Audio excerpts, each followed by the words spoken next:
They thought the danger came from the sky, but in a small Alabama town, the flood began from underneath. When Officer Ethan Cole found water leaking from the base of an ancient ash tree during a drought, he didn't know it was the first sign of a hidden river rising. Within weeks, streets would burst, pipes would explode, and the ground would open beneath his own home. Only one man, his daughter Lily, and a dog named Shadow stood between safety and collapse. Like stories that make you question what lies below, hit subscribe, and let's uncover what happened when the earth began to move. The day was dry enough to crack the skin. Sheriff Ethan Cole drove the county road with his window rolled halfway down the air, thick and unmoving. His old German shepherd Shadow sat in the back seat, his tongue out, eyes fixed on the horizon. The radio hissed once and went silent again. Not much ever happened this far south, but something about the quiet bothered Ethan. It felt like the land itself was holding its breath. As he rounded a bend near the Miller property, something glinted on the side of the road. At first he thought it was glass catching sunlight, but the shimmer didn't fade. He slowed the cruiser, pulled over, and stepped out into heat that hit like a hammer. The fields on both sides were brittle rows of brown stalks standing in surrender. Then he saw it at the edge of the ditch. An old ash tree stood alone, massive and gray. The soil around its roots was darker than the surrounding dust, damp, almost black. Ethan crouched, laid his hand on the ground, and felt moisture seeping up through his fingers. It wasn't mud, and it wasn't sap. He rubbed his fingertips together and frowned. The liquid was water, pure cold water, trickling out from the roots of a tree that should have been dying of thirst. He pressed his palm flat against the bark and felt the chill run up his arm. The air around the base of the tree was cooler too, like the kind that lingers beside a river in spring. Shadow, circled ears, pricked tail stiff. The dog growled once, low and uncertain, then stepped back. "Easy," Ethan said quietly, though his own voice sounded unsure. He scanned the area, searching for an explanation, a broken pipe, an underground line runoff from a nearby field, but there was nothing.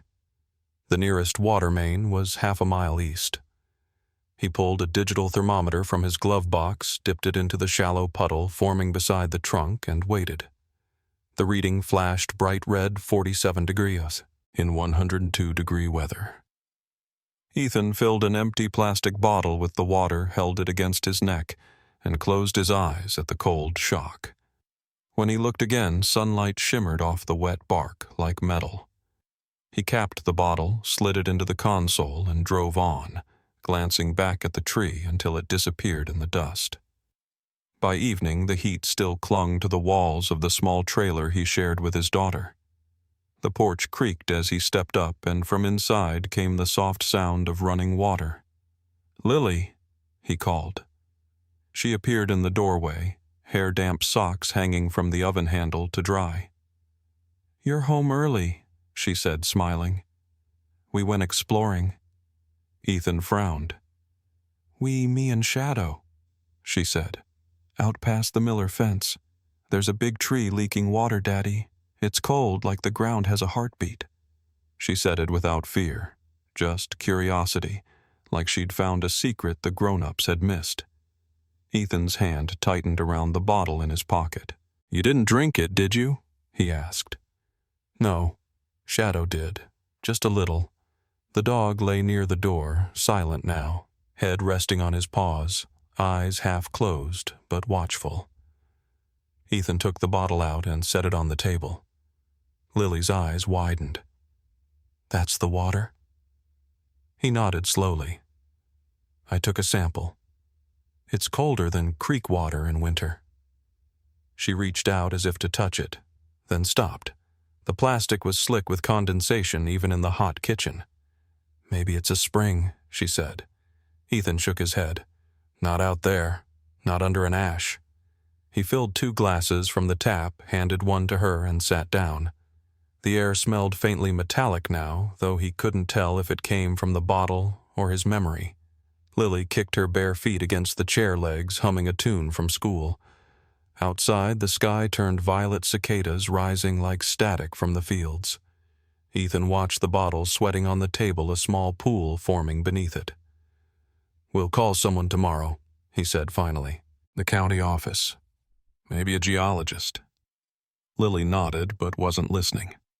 She was writing something in her small spiral notebook, the one she carried everywhere. After a moment, she said softly, "It sounded like it was breathing, Daddy. Like it wanted to talk." Ethan didn't answer.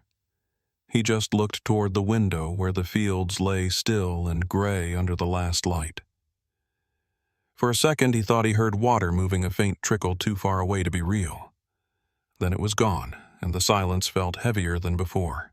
By the next morning, the air carried that still weight again, the kind that comes before the world decides what kind of day it will be.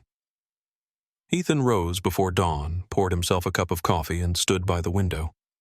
The bottle he'd filled the day before sat on the counter, beads of condensation sliding down the plastic like it had just come out of a cooler.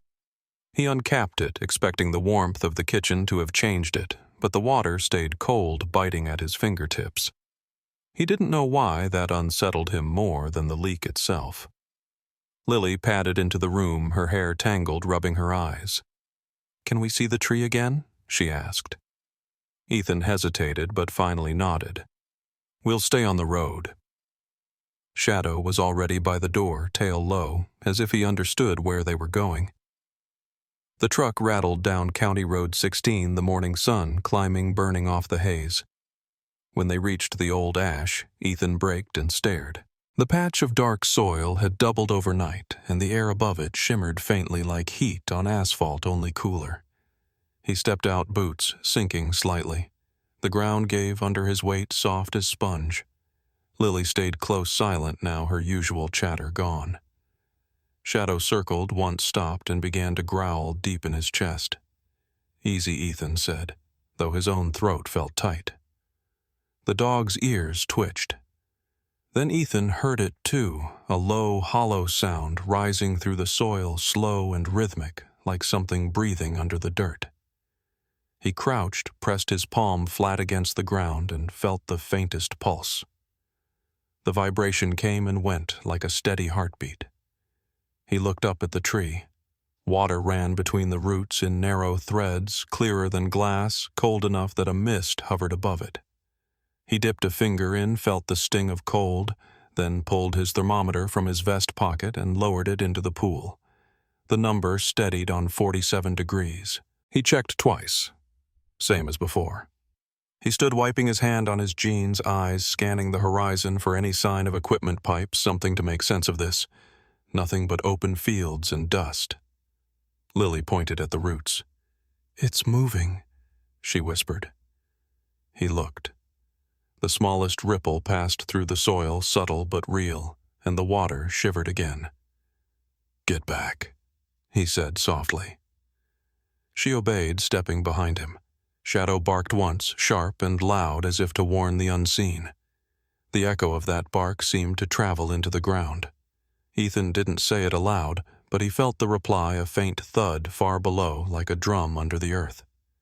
They left after a few minutes, driving in silence. Back home, Lily sat at the table, sketching the tree in her notebook. "It's getting bigger every day," she said. Ethan poured the rest of the sample into a glass, watching condensation form again. He had worked enough accident scenes to know when the air felt wrong. "It's groundwater," he said finally, but the words sounded hollow.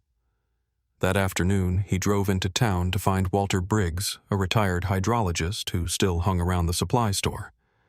Walter was in his 60s, wiry, his skin tanned from a lifetime under the sun.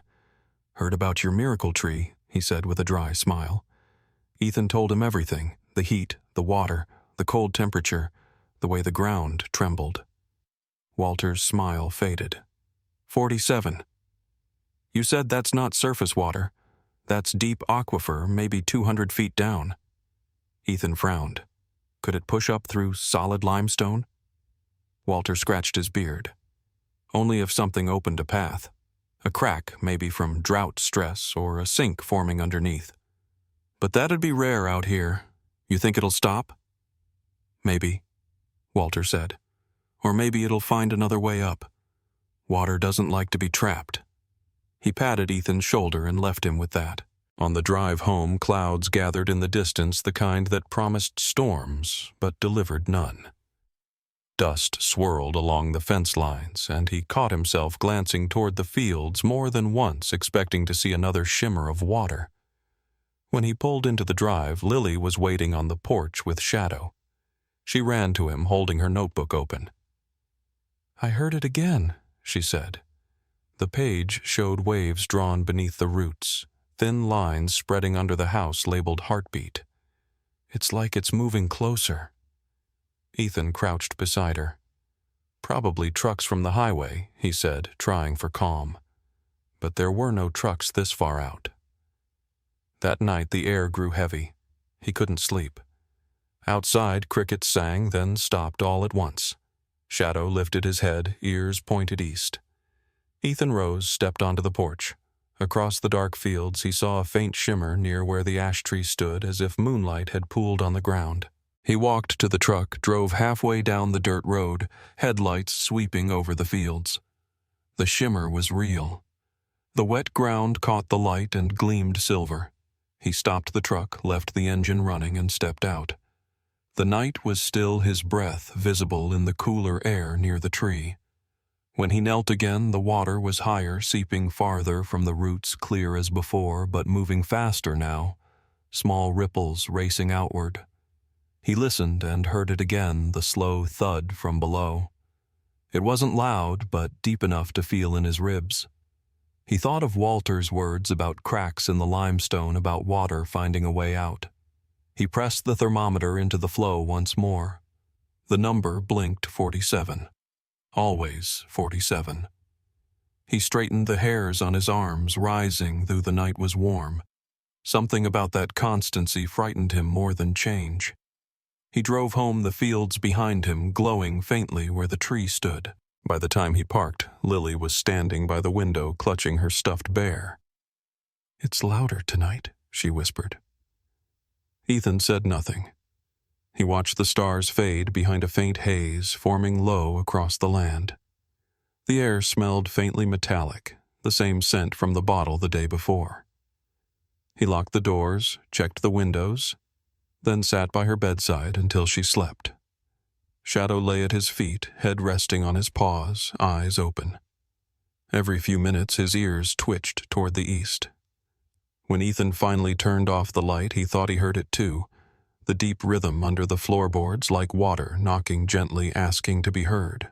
The following morning broke in a dull haze, the sky pale and flat as tin. Ethan hadn't slept much. The noise beneath the ground still echoed in his head, that slow pulse that refused to fade even when he pressed his palms to his ears. He drank his coffee, standing by the window again, watching fog rise off the field. When the radio cracked alive with the dispatcher's voice, he answered absently, half his mind still miles away at that tree. He couldn't shake the image of water shimmering in the dark. He decided he needed someone who knew the language of soil and stone better than he did. Before noon, he drove back into town and found Walter Briggs sitting outside the feed store with a thermos and a folded newspaper. The old hydrologist looked up as Ethan pulled beside him. "You're back sooner than I figured," Walter said. "I need a favor," Ethan replied. "You still have your instruments, pressure gauges, sensors, anything like that?" Walter studied him for a moment, then nodded slowly. "Got them stored in my shed. Haven't touched them in years, but they'll still talk if you ask right." 2 hours later they stood beside the ash tree. The sun was high and harsh, but the air near the roots felt different, cool, damp, heavy with the scent of minerals. Walter knelt, brushing the soil with the back of his hand. "She's leaking more than before," he murmured. "Ground's giving way a little." Ethan watched as Walter unpacked a small case of tools, a pressure transducer, 2 thermometers, a portable conductivity meter, and a coiled cable attached to a steel probe. "You're serious," Ethan said. "Always was." Walter. replied, his voice calm, but edged with curiosity. He pushed the probe gently into the wet ground, checking readings on a small digital unit. "Pressure's rising," he said after a moment. "Not much yet, but steady. Something's pushing from below." Ethan crouched beside him. Could it be an underground spring? Maybe. But springs don't pulse like this unless they're confined. Feels like a strong flow trapped under limestone trying to break through. He adjusted the gauge, jotting numbers into a small notebook. "I'll leave the probe here. Record pressure changes over a few days. You'll get your answer." Ethan nodded, uneasy but grateful. He helped Walter secure the sensor in place, burying it near the thickest root. The older man wiped his brow and said, "If the readings keep climbing, you might want to call the State Geological Survey. Could be harmless or not." "What happens if it keeps pushing?" Ethan asked. Walter gave a small shrug. "Water's patient sheriff. It waits until the earth stops saying no." That night the sky broke open with heat lightning. No rain came, but thunder rolled across the flatlands like heavy drums. Ethan stood on the porch, feeling the tremors in the planks under his feet. Lily watched from the doorway, holding Shadow's collar as the dog growled low. "It's just thunder," she said, though she didn't sound sure. He nodded, staring toward the invisible shape of the ash tree. When he finally went to bed, sleep came shallow and restless. On the third day, Walter called. "Pressure's jumped again," he said, voice tight. "I'm coming out to recalibrate." Ethan met him by the tree that afternoon. The sky was clearer, the air sticky, and the dark patch around the roots had widened another foot. The old man frowned as he crouched, wiping sweat from his temple. "Something's feeding this," he said. "Not just seepage. The ground's breathing heavier." Ethan stood guard-like beside him, feeling that faint tremor again through his boots. Walter checked the gauge, recorded the data, and said, "Another day or two, and we'll know how bad it wants out." Ethan offered him a ride back into town, but Walter declined. "I'll walk," he said. "Been sitting too long these years." He gave the tree a final look and muttered, "Strange thing is it's cleaner than any water around here. Almost too pure." 3 days passed before Ethan could return. Reports from town, a minor traffic accident, and a missing livestock call kept him busy, though the thought of the tree stayed close like a low hum in the back of his skull. When he finally drove down County Road 16 again, the sky was cloudless, sharp blue over brown earth. He parked by the fence and walked to the ash boots crunching dry grass. The smell hit him first. Not rot, not decay, but something metallic, faint as the scent of rain on stone. The ground was darker now, spreading outward in uneven lines, as if the earth had been drawing maps in secret. Walter's sensor lay half buried beside the root. The casing, once silver, had turned a dull orange, the metal flaking in layers. Ethan bent down, touched the instrument gently. The housing crumbled beneath his fingers. Even the screws had dissolved into dust. The small battery pack was bloated, leaking a white residue like salt. He tried lifting the probe, but the wire snapped off brittle as paper. The display screen had cracked. No data remained. He felt a quiet disappointment rather than fear, something about the inevitability of it. He turned as Shadow barked from the truck. The dog was uneasy again, pacing, hackles raised. Ethan scanned the fields. Heat shimmered in the distance, but no one was there. When he looked back at the tree, a single droplet of water ran down the trunk, slid across the bark, and fell into the dark soil. Another followed, and another, until the pattern became steady. He remembered Walter's words. "Water waits until the earth stops saying no." He picked up the broken gauge, brushed the rust off the metal, and tucked it into his jacket pocket. Back in town, he stopped by Walter's house, but the porch was empty. A note pinned to the door in neat handwriting read, "Out for a few days. Don't worry about the instruments. Some things aren't meant to be measured." Ethan stood there a long moment, the note trembling in the slight breeze. He folded it into his pocket beside the rusted gauge. That night he dreamed of the ash tree again, only this time the roots reached deeper, stretching beneath the town, beneath the roads, through limestone corridors where water moved like breath. When he woke, the first thing he heard was the distant hum, steady, patient, alive. The night after Ethan found Walter's rusted instruments, the wind turned dry and restless. Clouds gathered far off but never came closer. At home, the air felt heavy as if the walls were holding their breath. Ethan sat at the kitchen table long after Lily went to bed, the broken gauge lying beside the note Walter had left. He kept reading that single line over and over. Some things aren't meant to be measured. Around midnight, Shadow started pacing by the door. The sound of his claws tapping on the floorboards was steady, uneasy. When Ethan opened the door, the dog didn't bolt outside as usual. Instead, he stopped on the threshold and stared east toward the line of trees where the ash stood. His tail was low, his body tense, and a low growl rolled in his chest. Ethan stepped onto the porch, the boards cool under his bare feet, and listened. Somewhere in the distance the night hummed a faint vibration, too deep to be sound, too steady to be wind. Shadow lifted his head and growled again. Ethan waited, every sense alert, until the hum faded and the crickets returned. When he turned to call the dog in, Shadow lay down on the porch, instead facing the direction of the tree, refusing to move. "Suit yourself," Ethan muttered, but his own nerves wouldn't quiet. He left the door cracked open and went to bed, the faint growl following him like an echo. He woke before dawn to the sound of rain that wasn't rain, a distant rhythm that seemed to travel through the house itself.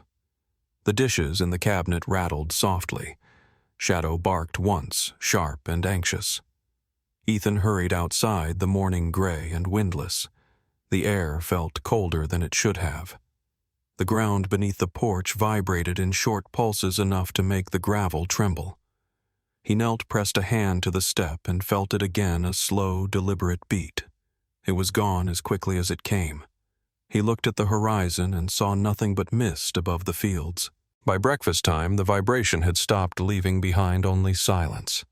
Lily came into the kitchen, her sketchbook tucked under her arm. "Shadow didn't sleep," she said. "He barked at the wall all night." Ethan poured her milk, trying to keep his tone light.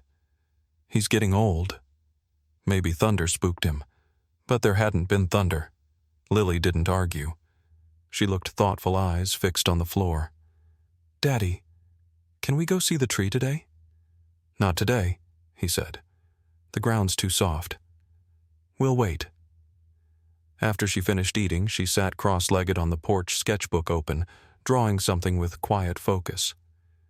Ethan went to check the patrol car, scanning weather alerts on his phone. The screen showed nothing unusual, no seismic activity, no reports of tremors. Yet he could still feel something beneath his boots, faint and steady, like a heartbeat buried deep in the soil. Later that afternoon, while he filled out reports at the small desk in the living room, Lily called from the yard. "Daddy, come here." Her voice wasn't frightened, just curious. Ethan stepped outside. The sky had cleared a pale blue, stretching over the dry fields. Lily knelt in the dirt near the porch steps, one hand pressed flat to the ground, her hair falling forward across her face. "It's doing it again," she said softly. "Doing what?" "Beating," she whispered. He crouched beside her, laid his own hand on the ground, and waited. For a moment there was nothing. Then it came, faint, rhythmic, deep as breath. He looked at her, and she looked back with wide, calm eyes. "You feel it too?" she asked. "Yeah," he said quietly. "I do." The ground shivered again, then stilled. He thought of the word heartbeat and immediately rejected it, but no other word fit. It wasn't an earthquake, not that gentle and even. It was too organized, too alive. He tried to laugh it off. Probably pressure shifting under the limestone, he said, though he didn't believe it. Lily smiled a little. "The Earth's heart," she said. Maybe it's talking.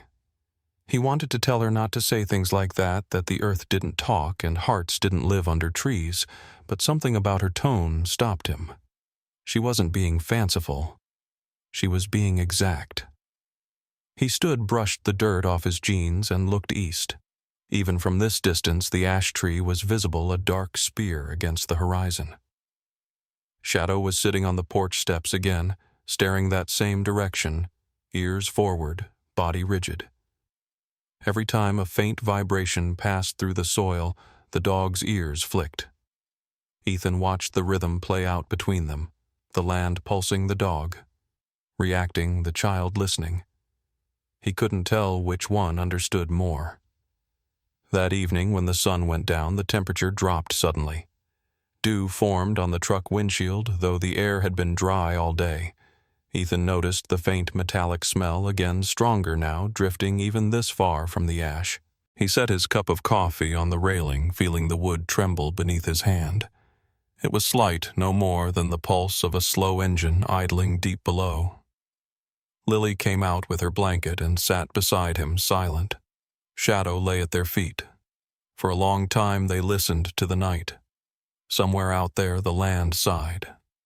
Ethan took a slow breath. "Tomorrow," he said mostly to himself, "I'm calling the geological office in Montgomery." Lily nodded as if she had expected that all along. When they went inside, Shadow refused to follow. He stayed on the porch, staring toward the dark horizon, the light from the window catching in his eyes. Ethan left the door open, too tired to argue. Sometime after midnight, a tremor shook the trailer hard enough to rattle the picture frames. He sat up, heart pounding, and listened. The sound faded, replaced by steady silence. Then came a low, hollow thump from far away, as if the earth had sighed again, deeper this time. He waited for the aftershock, but none came. When dawn broke, Shadow was still outside, awake and alert, facing east. The next morning dawned without a breeze. The mist clung low over the fields, and the world felt suspended, as if it hadn't decided whether to move forward or hold still. Ethan sat on the porch with his second cup of coffee, watching Shadow stand motionless near the fence line, eyes fixed east. Lily was still asleep, curled under a blanket on the couch. The rhythmic tremor had stopped some time before dawn, but the silence left in its wake was worse. It was too clean, too careful. Ethan's thoughts turned back to Walter's words, to the broken sensor, to the vibrations that had seemed like the pulse of something breathing. He needed evidence, something measurable, something that would make sense in daylight. When he arrived at the sheriff's office, the morning staff were filing reports and exchanging weekend plans. No one asked where he had been spending his nights. In the equipment room, beneath a layer of dust, sat the old seismic reader the department used years ago during a series of small mining explosions west of town. The machine was outdated, heavy, but functional, a rectangular box with a coiled wire and a sensor plate. He carried it to his truck, feeling slightly foolish but determined. On the drive back, he rehearsed what he'd say to himself if the readings showed nothing. Soil compression, residual heat, imagination. Yet the memory of that rhythm under his palm refused to be dismissed. By mid-morning, he was back by the ash tree. The ground around it had dried in strange patterns, veins of lighter soil where the moisture had receded, but the center remained damp and cold. He set the seismic plate down, secured the sensor cable, and switched the device on. A low hum filled the air as the machine stabilized. At first, the needle barely moved. Then faintly, a series of tiny oscillations appeared, slow, even pulses, not random noise. He adjusted the sensitivity. The oscillations grew sharper, deeper. The display translated them into shallow waves, each crest marking a vibration somewhere below. He crouched beside the device, trying to interpret what he was seeing. Beneath the rhythmic pattern was another trace, slower but wider, like the echo of something hollow. He adjusted the depth calibration and stared as the data scrolled across the small screen. A cavity, 70 to 90 feet below the surface. The size of a room, maybe larger. He ran the test twice more, shifting the sensor a few yards each time, and the same pattern emerged: a gap under the limestone, long and uneven, filled with movement. Water. Not static, but flowing. The line on the graph pulsed faintly with each shift, the signature of something alive in motion. He sat back on his heels, heart pounding. Shadow whined softly beside him, tail low, the fur on his neck raised. Ethan whispered, "You hear it too, don't you?" The dog didn't answer, only pressed closer, eyes fixed on the horizon. Ethan packed up the machine, wiped his hands, and stood staring at the field. A river buried alive, he thought. A river trying to wake up. That afternoon he drove to the county archive, a small brick building that smelled of dust and paper. The clerk, an older woman with silver hair and a patient voice, remembered him from years ago. "Looking for land records?" she asked. "Geological surveys," he said. "From before the highway expansion." She pointed him toward the basement files. For hours he leafed through maps, blueprints, surveys, and notes drawn in pencil by engineers who had long since retired. Finally, he found a set of hydrological maps from the late 1980s labeled "Proposed Rerouting of Subsurface Channel, Section 12. The ink had faded, but the markings were clear enough. A thin blue line ran directly under what was now his property, curving east before vanishing beneath the area where the highway cut through the limestone ridge. The annotation read, "Natural subterranean stream diverted during excavation, flow sealed by concrete barrier." He traced the line with his finger, realizing what that meant. The ash tree, his field, his home. They all sat directly above a forgotten river, a buried artery. He photographed the documents with his phone, careful to capture every mark. On the drive home, the sky turned copper with late light, and dust followed his truck like smoke. He couldn't stop picturing that concrete barrier built 3 decades ago, now eroding piece by piece as pressure mounted. If it gave way, the trapped water would seek the surface again, and his land would be the path of least resistance. Back home, Lily was sitting on the steps with Shadow, both facing east again. She looked up when he parked. "It's louder," she said simply. He listened.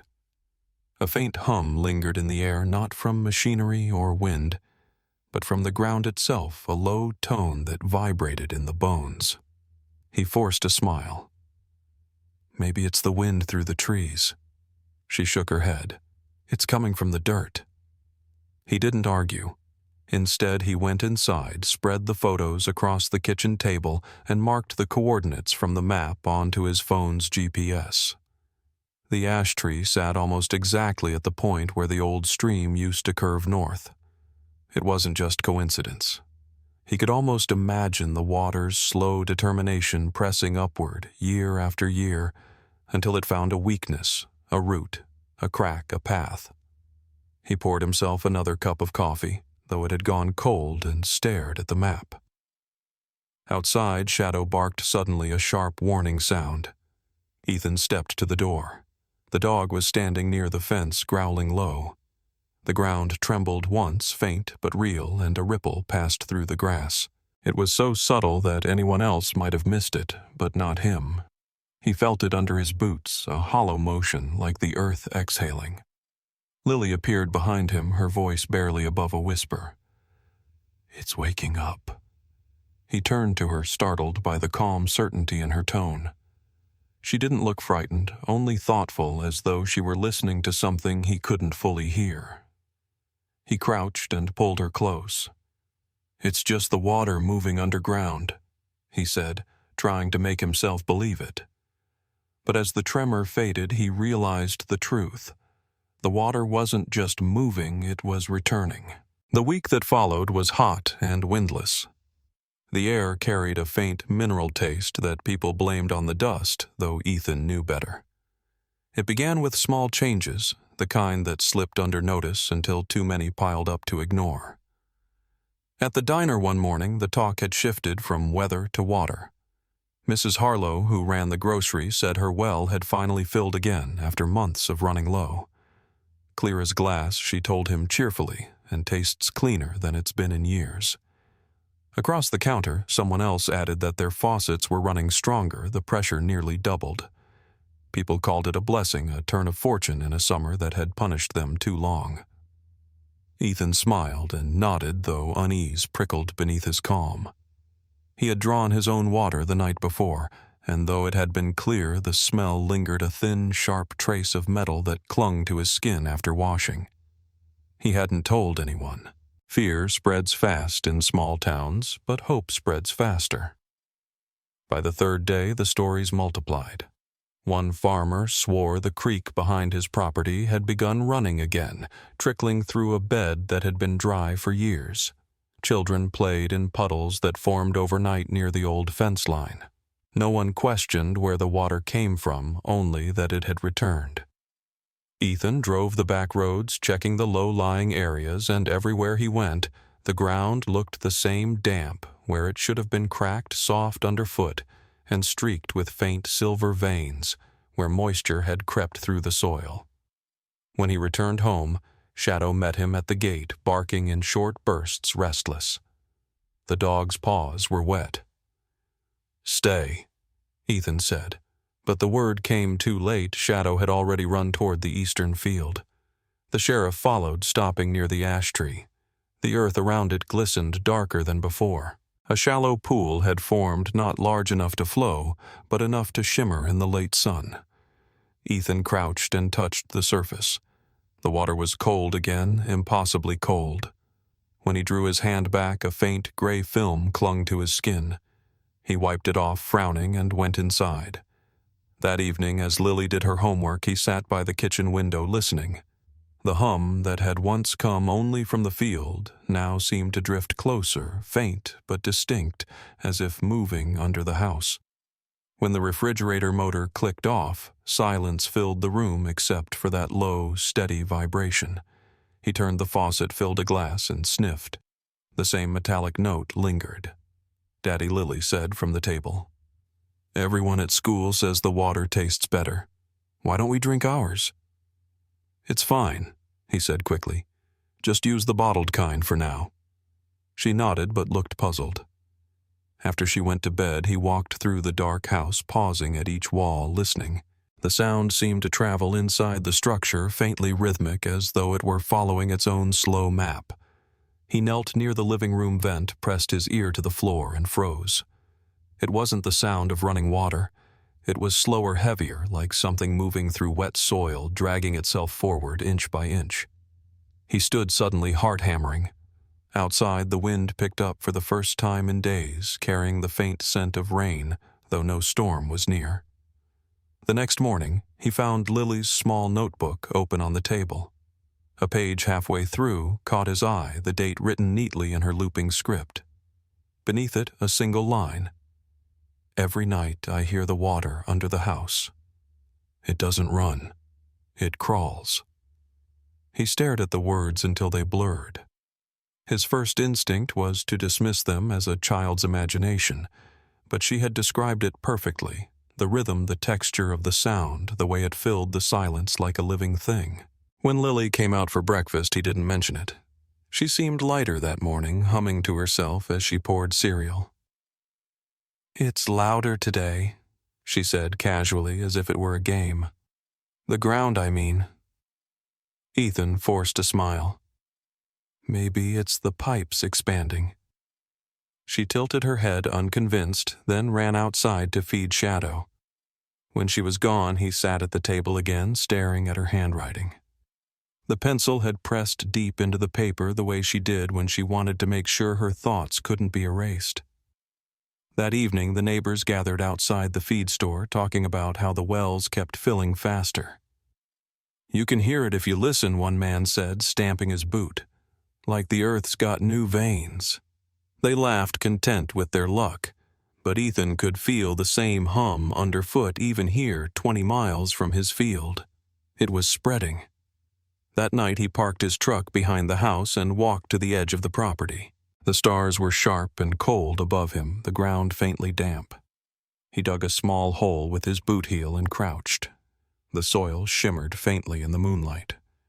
When he pressed his hand down, it was cool, almost icy, and the vibration was stronger now, distinct enough to feel in the bones of his wrist. It pulsed, once, paused, then again. He pulled his hand back, staring at his palm, as if it might reveal something he didn't want to see. When he returned inside, Lily was sitting on the couch, awake, hugging her knees. "It's closer," she whispered. "I can feel it under the floor." He didn't ask how she knew. He only sat beside her listening.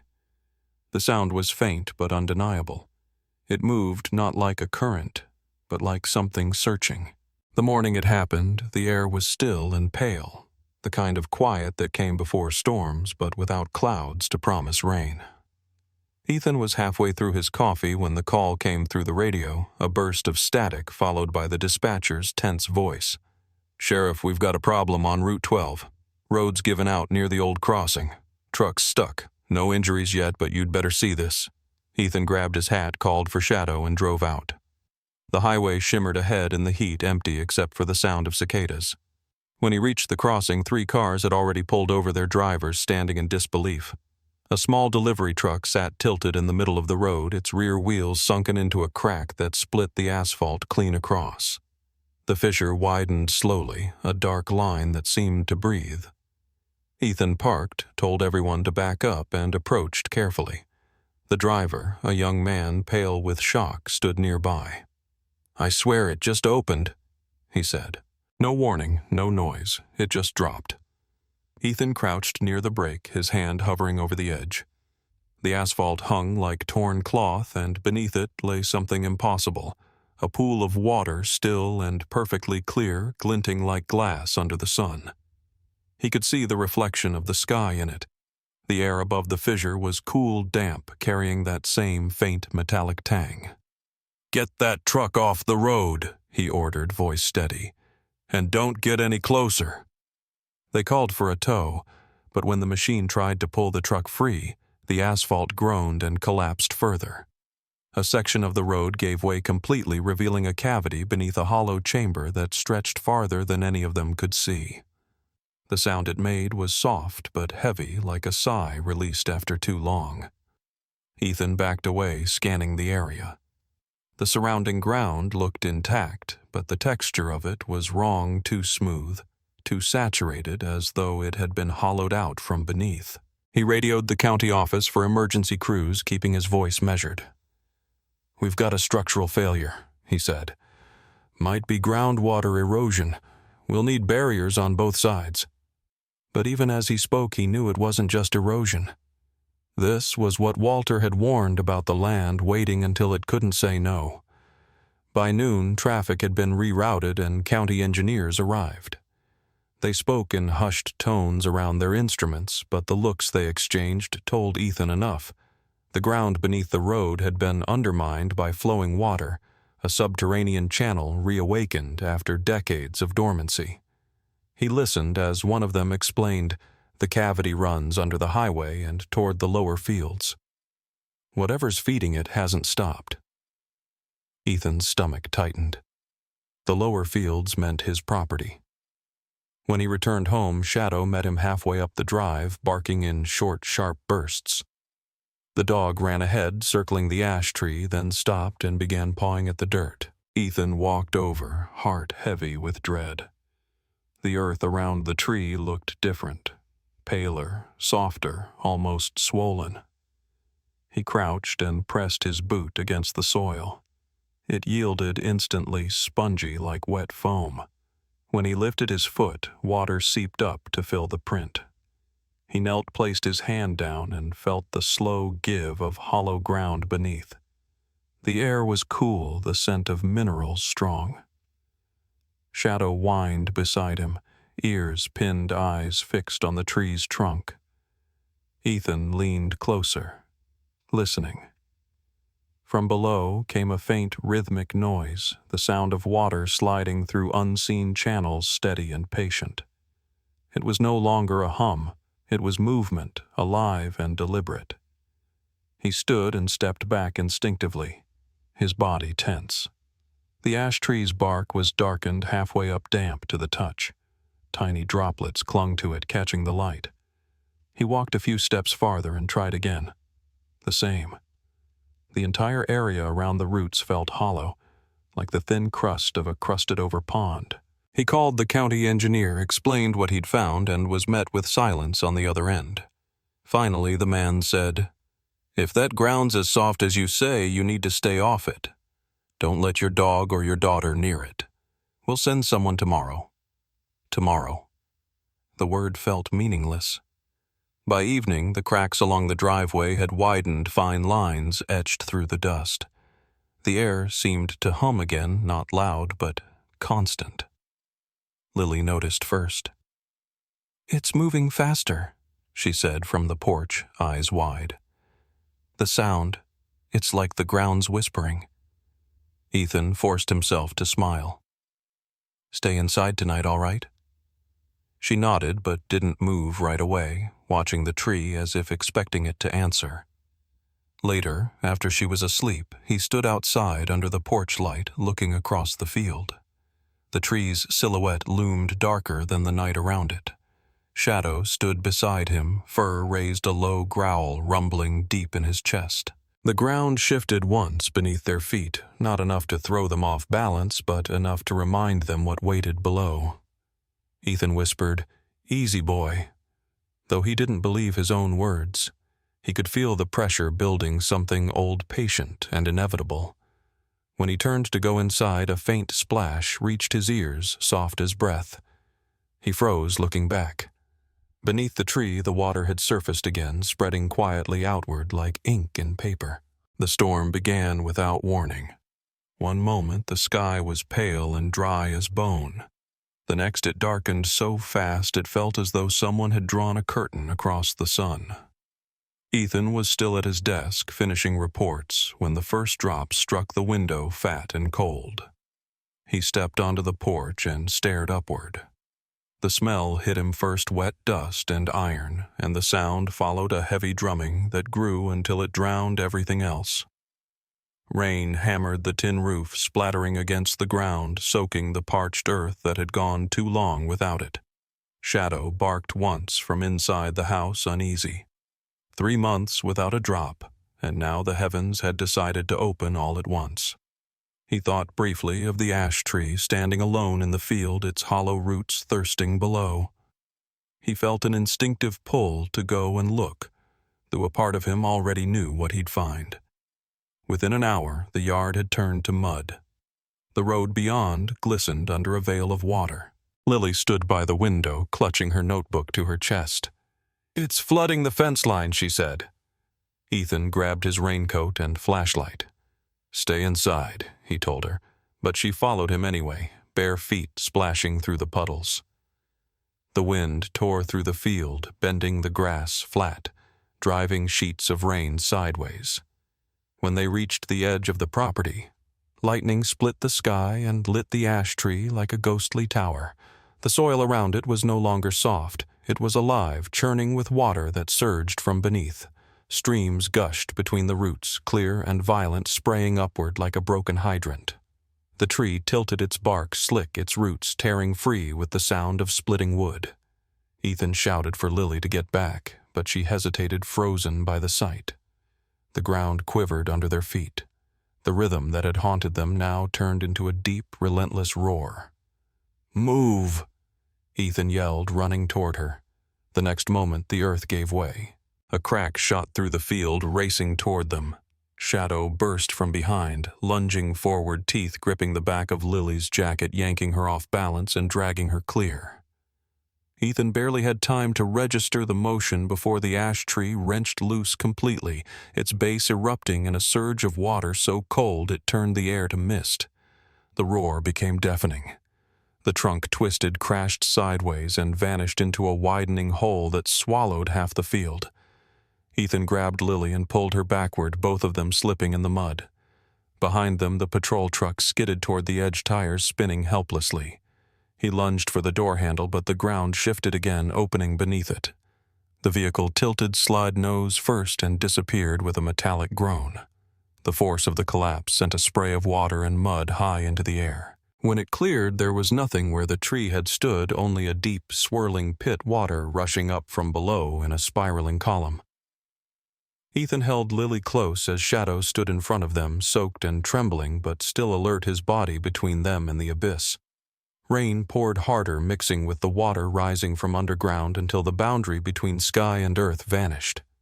Ethan felt the vibration through the soles of his boots, a steady pulse like a living heartbeat magnified 100-fold. He could barely hear Lily's voice over the roar. "Daddy, the water's coming up!" she cried.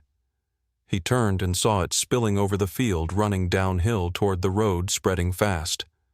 "We have to move," he said. They stumbled through the storm, climbing the incline toward higher ground. Every step was a fight. The mud clung to their legs like glue, the wind stung their faces. When they finally reached the porch, Ethan turned back. The ash tree was gone.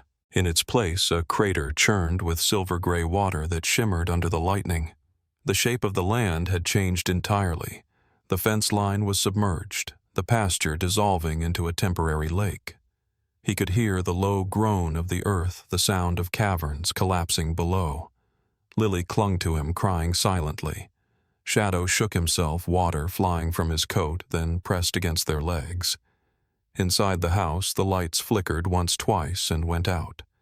Ethan grabbed the emergency lamp and set it on the table. "We're staying put till this passes," he said, though he doubted it would pass easily. Through the rain, the distant sound of shifting earth continued, a slow, grinding murmur that seemed to crawl closer each minute. He thought of the highway, the fissure, the old river beneath the limestone. This was no isolated collapse. It was the river reclaiming its path. "It's finding its way back," he said under his breath. Lily wiped her eyes. "The water." He nodded. "It's been waiting too long." For hours, they sat by the window watching the rain pour without rest. Occasionally, lightning would flash, revealing the expanding lake where their field had been. When dawn finally broke, the storm had moved east, but the world outside was unrecognizable. The field was gone, replaced by a wide basin of water that still rippled with hidden currents. In the center where the ash tree had once stood, a faint mist hovered, rising from the cold below. Ethan stepped out onto the porch mud, sucking at his boots. The air was sharp, metallic, and strangely clean. Shadow followed him to the edge of the steps, tail low. "You saved her," Ethan said softly, looking down at the dog. Shadow only wagged once, then stared back at the water ears twitching. The silence that followed was heavier than the storm had been. Ethan felt the land settle beneath him, not in peace, but in exhaustion, as though it had spent all its strength to break free. By morning, the storm had passed, leaving behind a silence that felt foreign. The air smelled of metal and wet clay. Ethan stood at the porch railing, watching steam rise from what had once been his field. The water there was clear and still, a mirror reflecting the pale sky. Lily slept inside, wrapped in blankets, while Shadow lay by the door, motionless except for the slow rise and fall of his breathing. The calm didn't last. Around 9, the first call came from town. The voice on the radio crackled with urgency. "Sheriff, we've got flooding water coming up through the streets." Ethan grabbed his jacket, glanced once toward the field that had become a lake, and drove. As he entered the outskirts of town, he saw it himself. Water gushing up from storm drains, bursting through manhole covers, spilling across the asphalt in clear, cold streams. The rain had stopped hours ago, but the flood was still rising. He parked by Main Street and stepped out. The water reached his boots immediately. It wasn't warm like runoff. It was frigid, biting through leather. Shop owners stood in doorways, bewildered, watching the water spread in slow, deliberate waves. "Pipes must have broken," one man said, but Ethan shook his head. "This isn't city water. It's coming from below." He could feel the tremor again underfoot, that rhythmic pulse, now faster, urgent. The drains roared, sending jets of water high into the air, spraying like fountains across the street. A child cried somewhere in the distance. Ethan keyed the radio.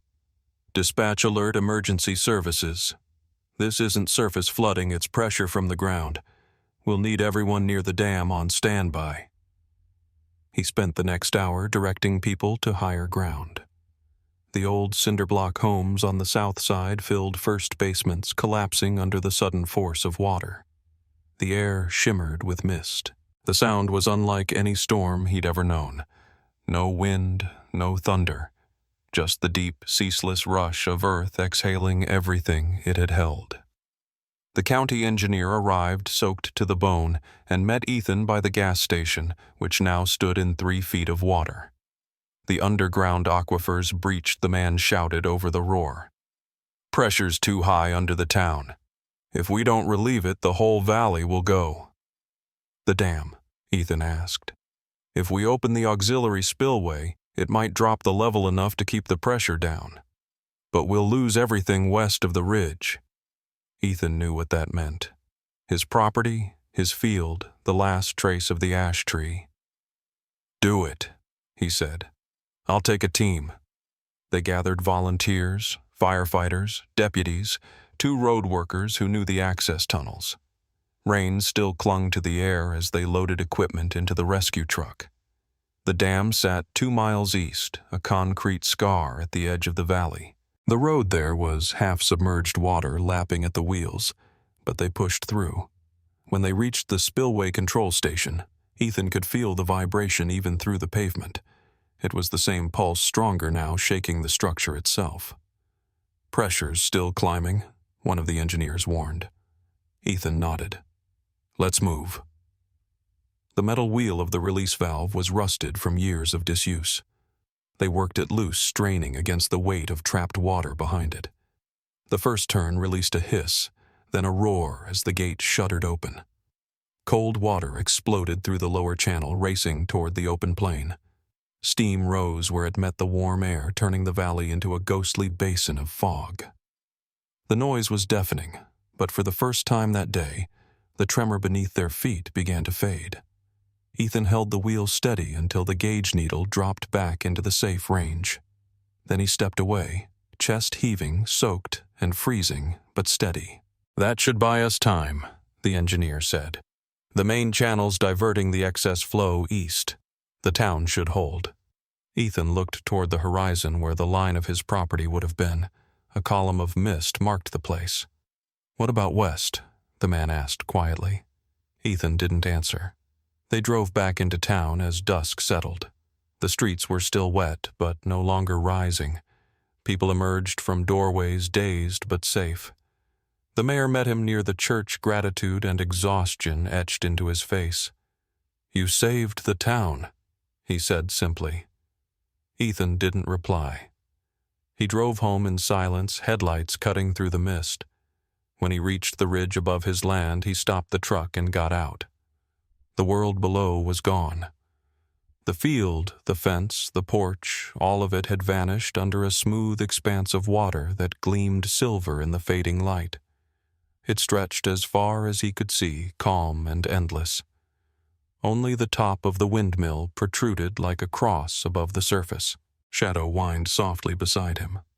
Ethan knelt, resting a hand on the dog's head. "It's done," he whispered.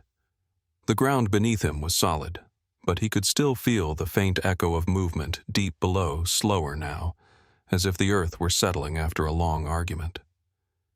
He stood for a long time watching the last of the light fade over the new lake. Behind him, Lily's voice broke the silence. "Daddy," she said softly, "is our house gone?" He turned and saw her standing by the truck wrapped in his coat, her hair damp and clinging to her face. He nodded once. "Yes." She didn't cry. She looked past him at the water, her eyes wide, reflecting the dim glow of the horizon. "It's beautiful," she said quietly. He followed her gaze. The surface shimmered under the first stars. For a moment he could almost imagine it was peace. But somewhere beneath that perfect stillness, he knew the river still moved. A month passed before the water stopped changing color. For weeks after the flood, it had stayed gray and heavy, reflecting the sky like a bruise. But now, under the late summer sun, it had settled into a steady, calm, clear cold, and still. The engineers came with their instruments, setting up small tents along the new shoreline. They lowered temperature probes, sonar cables, and bright orange buoys that floated gently on the surface. "It's stable," one of them told Ethan, jotting notes into a waterproof pad. The pressures dropped back to normal. The limestone underlayer readjusted itself. Nature has a way of finding balance again. Ethan nodded but didn't reply. Balance wasn't what he saw when he looked at the lake. What he saw was absence. The place where his home had been was now 20 feet under, marked only by a rippling patch of darker water. Every evening the wind came across the surface and moved through the trees with a whisper, like the one that had haunted the earth before it broke open. Lily called it the lake that breathes. The town called it Coles Basin, though Ethan never liked hearing his name attached to it. He spent most of his days helping with cleanup across the county, driving back roads, still slick from the storm, delivering supplies to families whose basements had filled. People thanked him, some even smiled, grateful for what had been saved.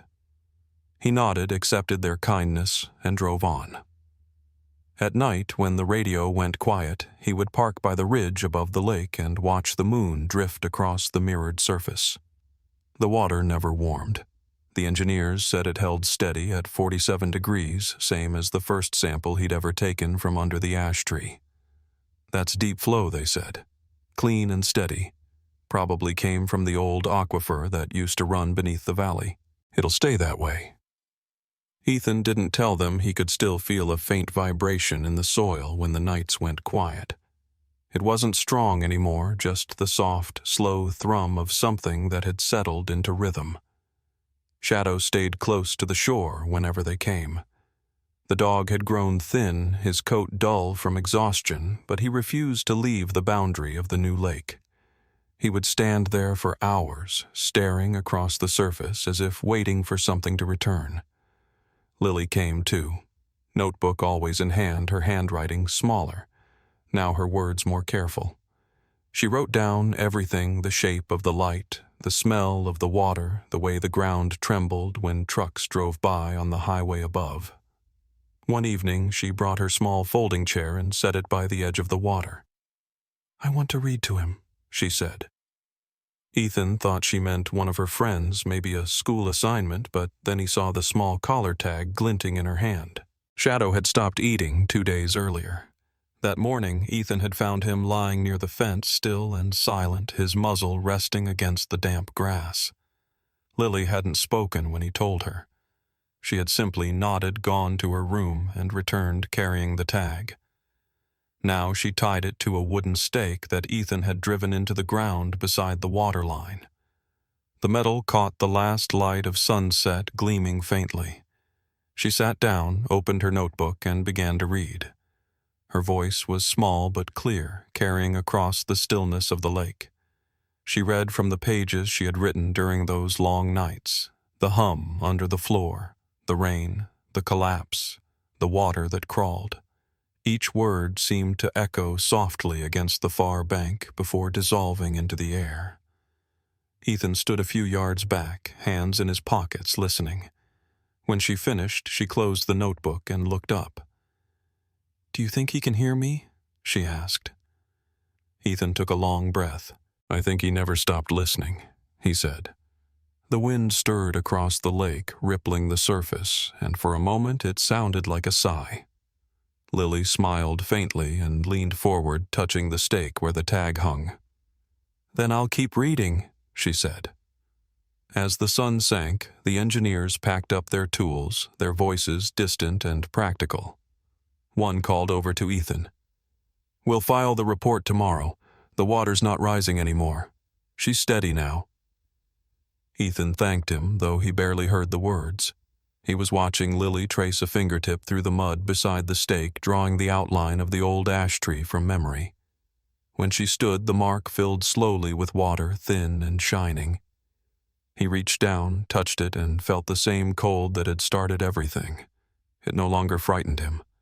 It felt like memory itself, deep, clean, and patient. They walked back up the ridge together, Shadow's tag glinting behind them like a tiny piece of captured light. At the top, Lily turned once more toward the lake. "It looks peaceful now," she said. "It is," Ethan replied. "But it remembers."